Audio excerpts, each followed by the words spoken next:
Welcome once again, everybody, to Blockbuster Mentality. I'm your host, Ben.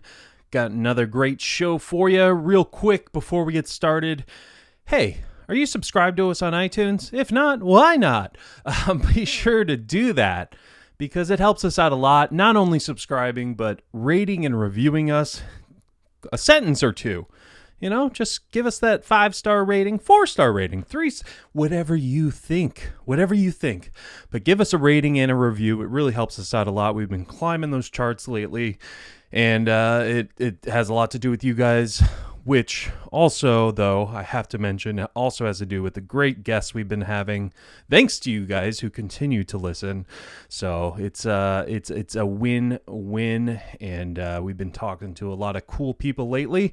Today, me and Dave talk with the legendary Ed Begley Jr. You might know him from some Christopher Guest films, Best in Show, and also, you know, TV shows, Arrested Development, Young Sheldon, he's been on of recent, Portlandia, which I got to mention to him as well. He got to talk about that a little bit, which was fun. He had something on his shelf, which I was over the moon about, so stay tuned to see what that was on his shelf. That was very exciting to see, and it was distracting, but in a good way. But we had a great time talking with Ed. We didn't have a movie of discussion this week, but we did get to talk to him about his career and also his Begley's best products. They're all natural. Definitely check those out. He's going to talk more about it and where you can get them. And yeah, he's just a great guy, great conversation me and Dave had with him. Be sure to follow us on Instagram at Blockbuster Mentality and Twitter at BlockbusterCast. That's where you'll get all the updates on the show, when new shows come out, what guests are coming up, things like that. But anywho, enjoy our conversation with Ed Begley Jr.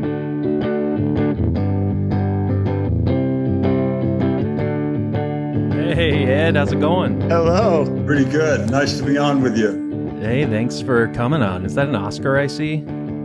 That's my father's Oscar. Good eye. Oh wow, man. Yeah. Let's just talk about that for 30 minutes. There we go. You got a deal, whatever you want. Oh, man. No, that's awesome. That's it's just right there. I can't keep my eye off of it. But yeah, I know. It's like, it's just a paperweight at this point. I've been looking at it for decades. Exactly. You're our first guest that's had an Oscar in the background, so congratulations. Wonderful. I'm happy to be the first of something. Yeah. I mean, it's about time, right? I mean, yeah.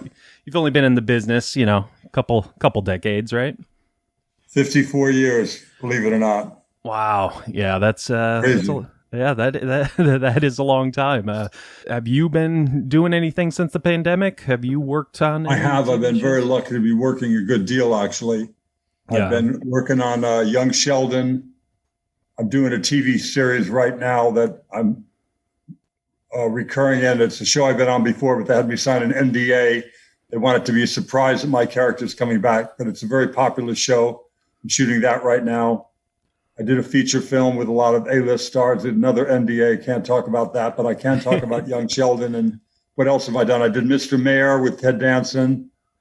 Yeah, I mean, you only have about 300 some IMDb credits, I think. So, you know, it's why haven't you worked more in your career, Ed?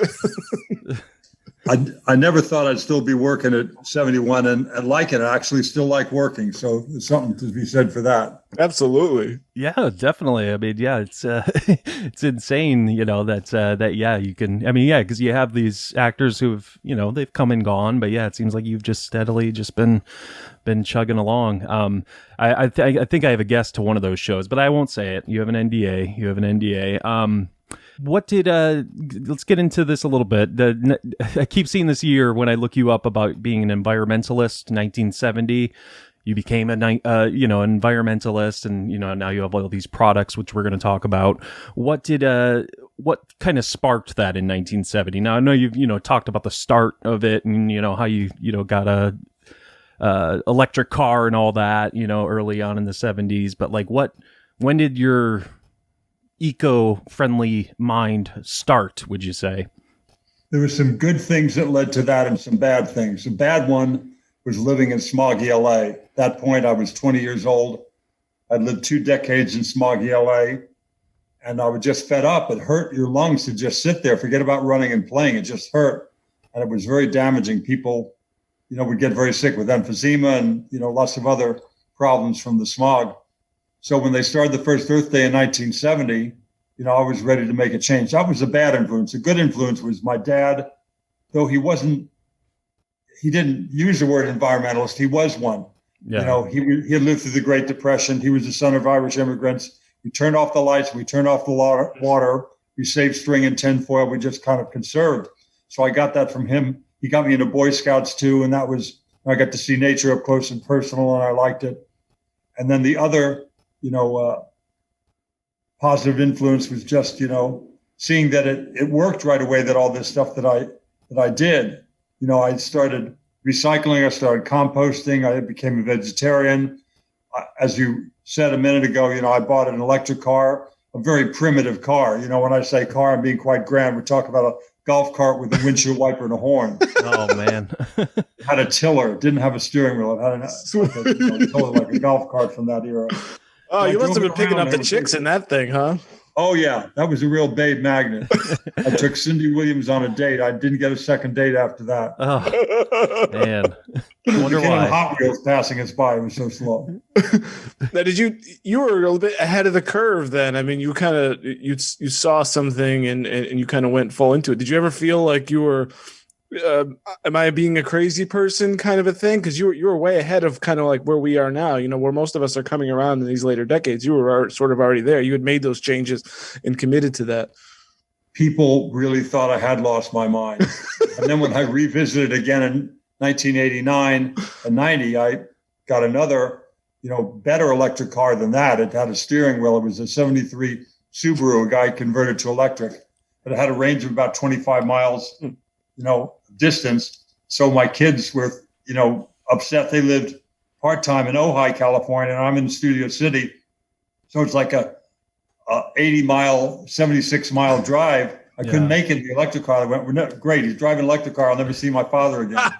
Oh, man. Somehow worked it out. I'd take my bike and put it on a, Greyhound bus and get up there. I'd take Amtrak with the bike and ride the rest of the way to Ojai, or they'd come and visit me. Somebody would drop them off. We made it work. Then finally I got a car with better range. I got a VW Rabbit that could make it, all the way there.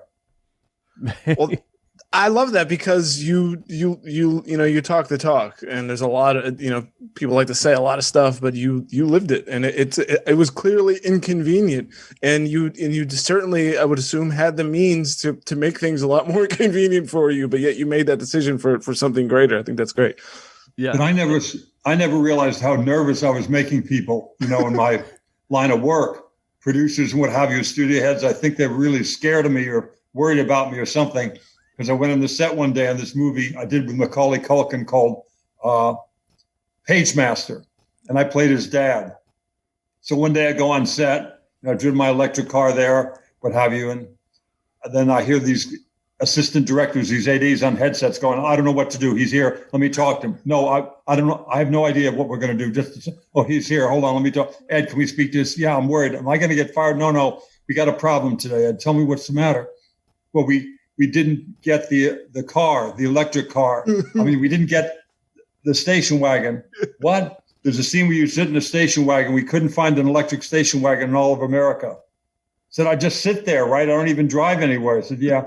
Said, we're going to be fine. I don't mind sitting in a non-electric station wagon. They literally thought I was going to walk off the set. Oh, man. Oh, that's great. And so, I mean, you were doing it, like Dave was, alluding to. You were kind of doing it before it was cool. It was the cool thing to do. You were doing it back then. And now it seems, not to get too dark. Are you afraid it's too little too late at this point? Well, there's some stuff, we lose a lot of plant and animal species for a number of reasons, different things where we've altered the environment, and climate change is at a certain level right now. No matter what we do, there's enough CO2 in the pipeline and in the atmosphere. It's going to be a problem. But that's not a reason to do nothing. There's still so much we can save. We can save maybe more than we even think.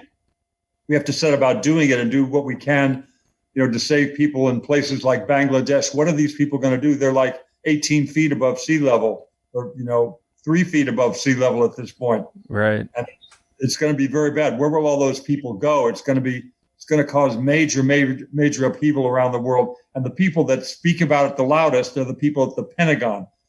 The United States military knows about it very well. They're more concerned about it than any of us because they know it's going to cause great upheaval. And they know, like the Navy knows about it very well because they have bases, what have you, all built around the infrastructure is built around something called sea level, docks and equipment and everything. And now, as it turns out, also a lot of oil companies knew about it decades ago. They went, wait a minute, we got a problem with our refineries. They're at sea level and blah, blah, blah, blah, blah. What are we going to do? They knew about it, yet they continued on this path. So that's unfortunate.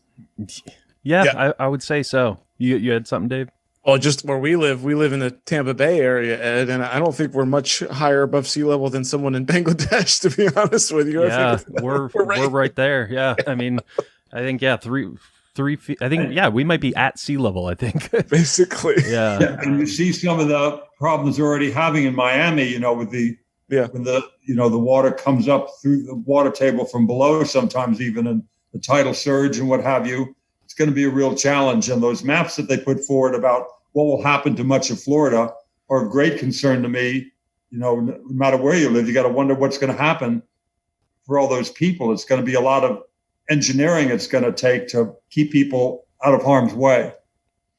Yeah, absolutely. And now what people can do too is you have Begley's Best, which obviously you are here to talk about, that's for sure. And these are some what can you tell us about these products and how it started and all that that we might not know, that you haven't talked about 100 times. We don't want to bore you, but No, you're very kind to include that. It's a small thing that you can do to make your life less toxic. We have big ticket items and things we all need to do with transportation, home energy use, to combat climate change and to clean up the air in cities like Houston and Bakersfield and LA. Still, we have some pollution left, of course, air pollution. So those are things we need to do. But something that's pretty easy to do if you have, house cleaners that, kids crawling around the floor sometimes can, they're constantly putting their hands in their mouth and pets down on the floor. You don't want to use a toxic substance in your house. Certainly if you make it energy efficient and seal it up good, which I encourage people to do now more than ever, you don't want to have toxic stuff. So there's lots of cleaners out there. A lot of them work very well. So we set about having cleaners that will work every bit as good as the more toxic variety. And, but they happen to be, fully non-toxic. So that's what we did. We have a line of Begley's Earth Responsible products. You can just go to Amazon and type in Begley cleaning or type in Begley cleaning products in a Google search. So it'll come up pretty quick. And they're really good. We've got a lot. Sorry. No, you go ahead.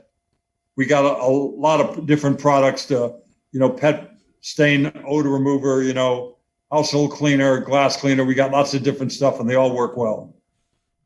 I was just thinking what you said about that it works as well, because I think everyone's like, I'll buy it. It smells good, and I'll help the cause. But at the end of the day, I'm going to break out the ammonia or something like that, But if this does just as good a job, that's incredible.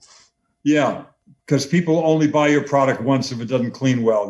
It's fine, it's organic. That's all very important to people like me and others, I'm sure. But the general public or people like me, even, they want it to clean well too. You don't want it to do a half-assed job. So these are really very good, aggressive cleaning products, but they do it without the normal chemicals that you find in some of the other brands. Yeah, definitely. And I heard you, I believe I heard correctly. Were you sort of inspired a little bit by this company with Newman's Own, with what he did with that company, having, the dressings, obviously, and the popcorn and all that? Were you inspired by that? Absolutely. My dad did a movie with Paul Newman. I knew him a little bit. I know his daughter, Nell.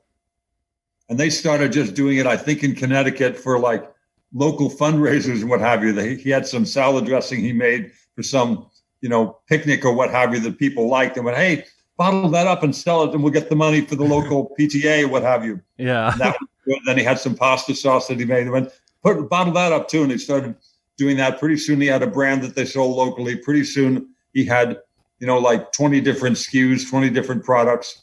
And then pretty soon he had hundreds of SKUs, and, they sold the company to others. It went beyond his ability to run it. And then Nell Newman, his daughter, runs the foundation. And that's what I wanted to do too. I called her up and asked how to do it, because I wanted to give money to environmental causes with the money I made from it.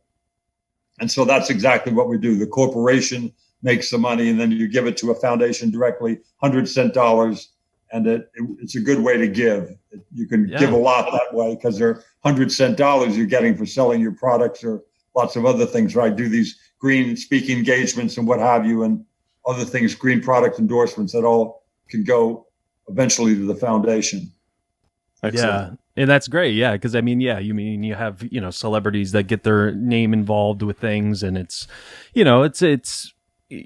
you kind of almost see it as like a side hustle for them. Whereas like, I like when you actually see them giving back, and, it's, to the actual cause that they kind of started it for. And that's, Yeah, there's a lot of people that I know, and Paul Newman and Joanne Woodward are two of them, and the whole family. They're very generous people. They gave so much their whole lives, and there's a long list. There's a list of other kinds of people in show business. We all know that too.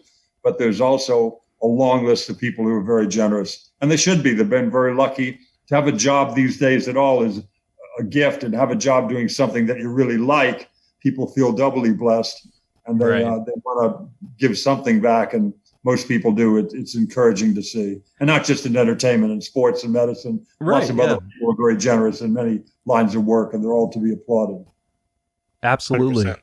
And now, where can people get these products?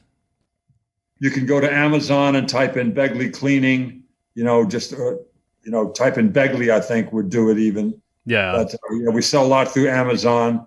There's a few stores. We've had it in Gelson's. We've had it in a few other stores like that for a while, but we find it easiest nowadays to sell it through Amazon, and it's doing very, very well. And they ship it to you very quickly, as you know. If you have Prime, you get it pretty quick, and it's good stuff. It really, really works good, and it smells good, and everybody, the kids and the pets and everybody likes it. Excellent. Well, it's great too that it's Amazon, because I think they're just trying to use, environmentally friendly trucks and everything and deliveries. So it's like, win-win there if you get it on Amazon. Yeah. There's so much we can all do, and people who do very well should do the maximum that they're able to do. And people who have very little resources can sometimes find something they can do that is not too expensive and can make a difference. A lot of the stuff I started with in 1970, riding my bike, taking public transportation, diet, eating a lot of plant-based food and what have you, using baking soda instead of Comet, vinegar and water instead of the harsh cleansers. All that stuff is also very cheap. It's not just good for the environment. It's very inexpensive. Yeah. I actually had a question on the diet. I've read that you were vegan. Are you vegan or vegetarian? I was a vegetarian. I became vegan in 92. I've gone back and forth a few times being just a vegetarian, but I've been a vegan for a while now, and I really like it. It suits me. It feels right, and I really enjoy it. What was your vice? Was it the honey or the eggs? What was it? What got you? Yeah, it was easy to give up eggs. I never liked eggs much, but I like cheese, and so that was hard to give up. Okay. I have some good non-dairy cheese now. Some of it's terrible, but some of it's wonderful. And they have it at Whole Foods, and some of it's very, very good. Now, I know there's a big push for sort of changing how a lot of us eat. There's been a push for more plant-based diets. I'm thinking of like the Impossible Whopper. But the other thing I've been seeing over the last year or two, which I'm sure you're plenty aware of, are insects. And so I want to know if you've been eating insects, could you recommend them to all of us? What's the deal with this big push? That's right. You can go on the cicada diet right now. You've got a plentiful food source.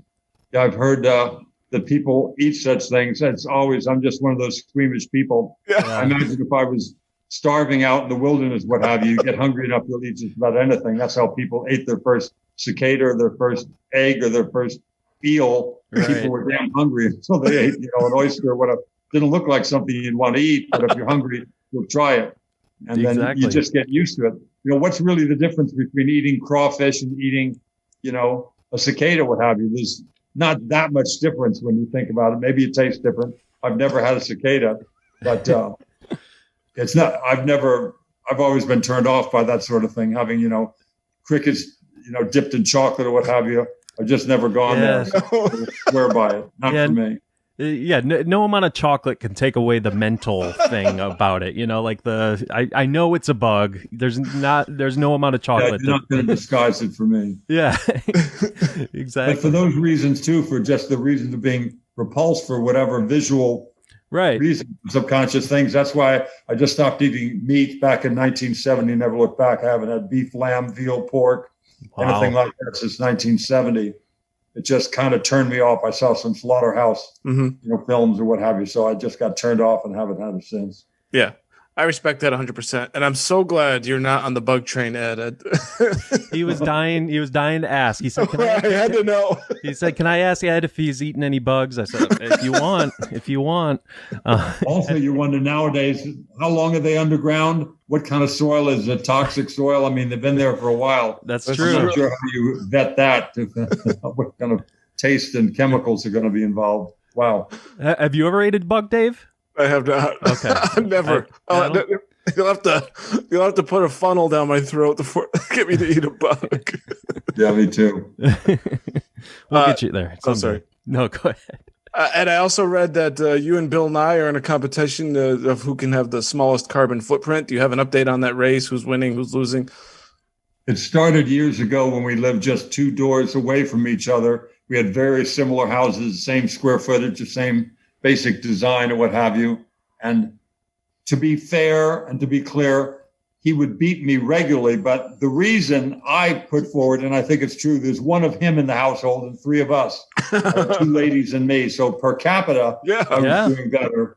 But, now I think he's got a lady in his life. So there's 2 people there, what have you. But I went and cheated. I built a new house a mile east of where we used to live.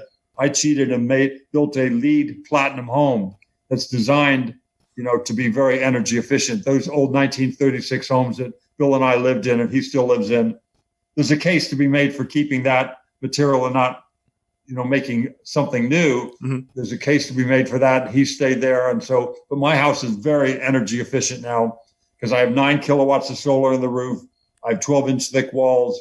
I have everything you could do to make a LEED platinum home green. And I did it. And so I'm doing very good now. I got pretty low bills. Excellent.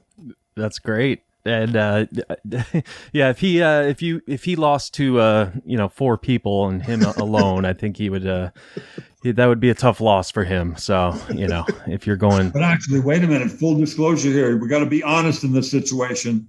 Now my electric bill has gone up quite a bit. It's mostly nighttime usage, of course, because I got a Tesla Powerwall. I'm never using it during peak, 1 to 5 hours or anything like that.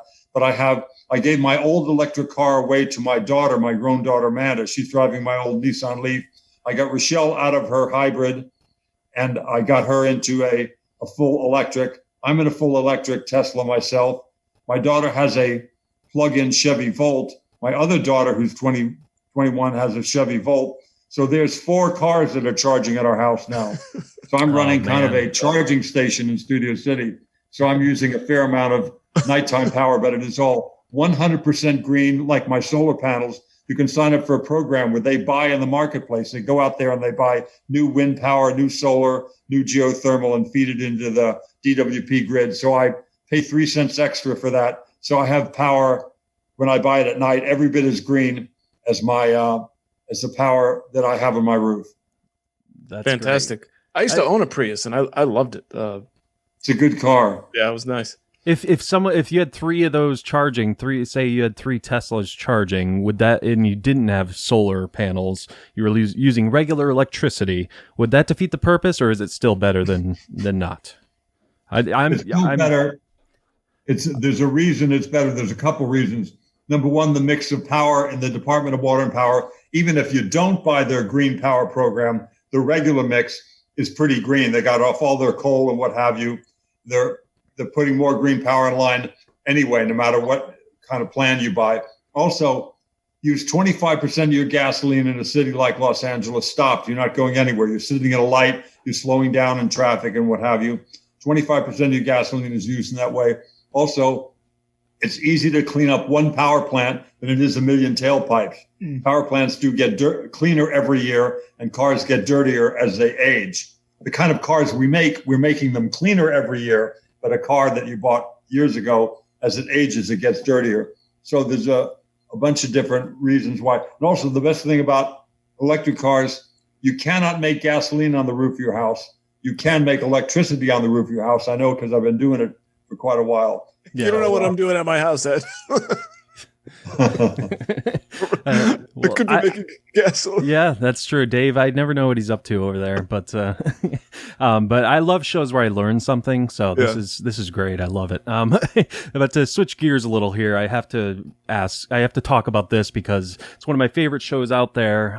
It's one of those where me and my wife fall asleep to. We have The Office, which actually you've been in The Office for an episode, but The Office, that's in our rotation. There's another one, but one of them is Portlandia. I have to ask how you you were in a few episodes of it. I think 6 episodes IMDb says. But how'd you get involved with Fred and Kerry over there?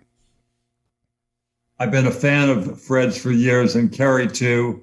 Once I saw that show and saw her incredible work, I was just smitten with her.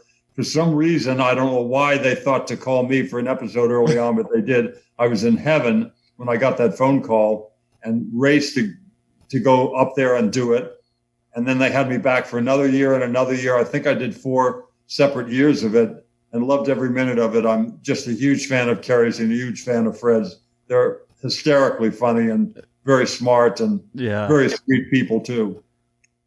Yeah, I would hope so. Go ahead, Dave. I have a bedtime show as well where I see you quite often, Ed, which is Arrested Development.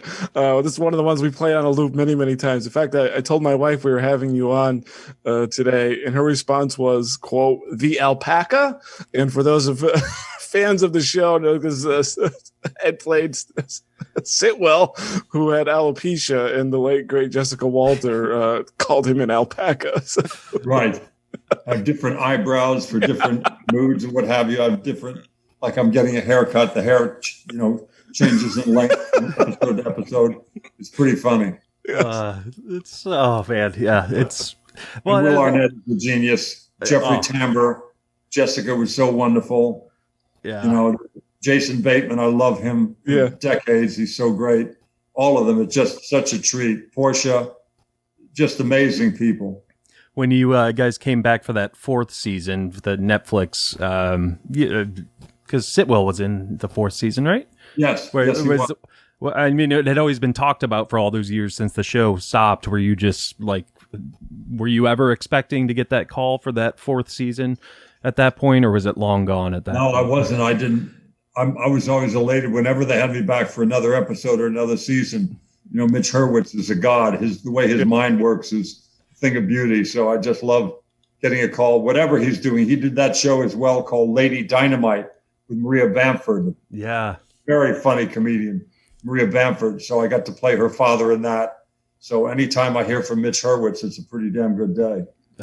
I would say so. Yeah. He's so talented. It's insane. I'm just amused at the fact that we both kind of go to bed to Ed Begley every night.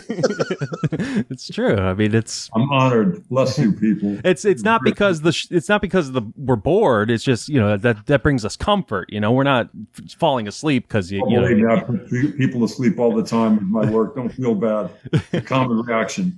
Certainly my wife. And it seems like you're always either a father or a doctor. That's a common occurrence with Ed. That's right. Sure. Well, I yearn for the good old days when I played the father. I don't play fathers much anymore. Now I'm the grandfather. I'm happy to have that little segue into another line of work. It's great. Oh man, good stuff. Real quick before we let you go, I got some rapid fire questions for you. I hope you're up to the task. I'm up for it. All right, great. This first one's a little controversial. What's your go-to movie snack? Popcorn, no question. Love it. Right. Vegan too, so there we go. Do you have a guilty pleasure movie or TV show? My guilty pleasure TV show now is Startup. The brilliant show was on Crackle. It's on Netflix now. Startup is incredible. You must watch, everyone. Okay. I will watch it. Favorite genre, musical or horror? Musical. What do you like better, 12 Angry Men or Sweet Bird of Youth? 12 Angry Men, classic for all time. Yeah. But speaking of Oscar, Sweet Bird of Youth is that Oscar, right? That's right. And that's a wonderful movie, but boy, 12 Angry Men is an unbelievably great movie. Yeah. Hitchcock, Kazan, or Kubrick?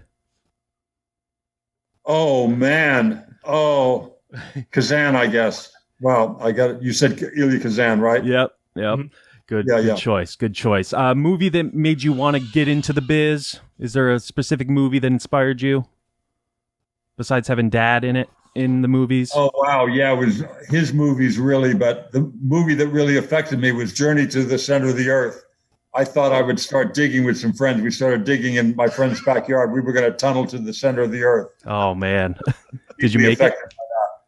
Yeah, how far did you get? Lucky we didn't get buried alive. Yeah. Favorite Nicholson movie? Chinatown. Ooh, The best movies ever made. Great choice. Favorite movie of the 21st century, or first one that comes to mind that you think of great movie, 21st century?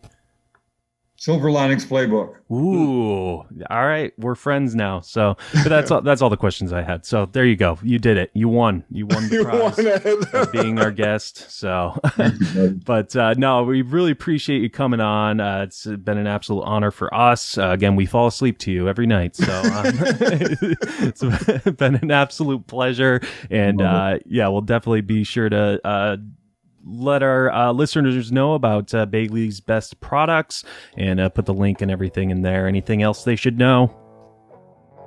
No, just thanks for keeping me working all these years, watching the films and TV shows I'm in. I'm grateful to still be doing it and really happy to be on here with you guys. You guys are a delight.